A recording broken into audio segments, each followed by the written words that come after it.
Now we'll talk about the second derivative test. This is still section 3.4.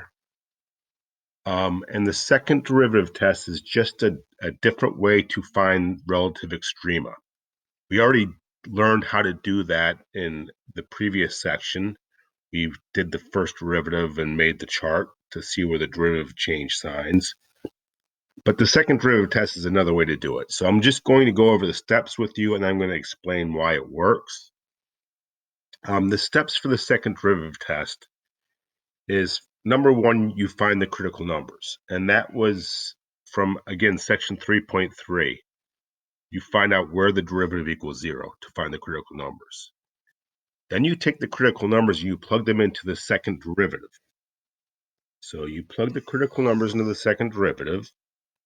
And when you do that, if you get a positive number, then that critical number will be where a minimum occurs.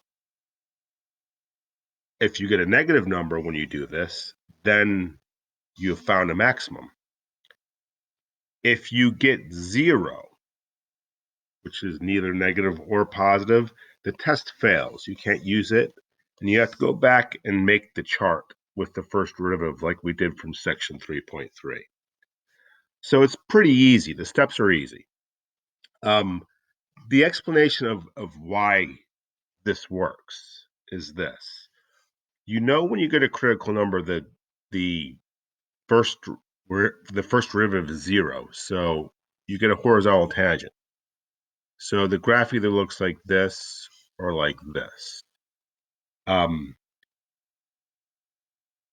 There's your horizontal tangent. So if the second derivative is negative, that means you're concave down. So this is a negative second derivative, and you can see there'd be a maximum.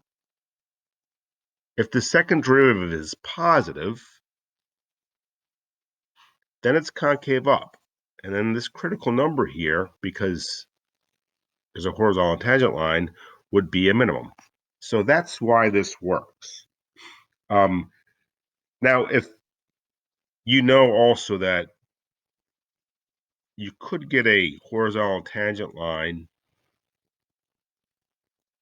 and there is no min or max, and usually that's when this test fails, but you can't really tell. So you'd have to go back to do the first derivative. So that's the brief explanation. And then the next video, I'll show you a simple example how to apply this.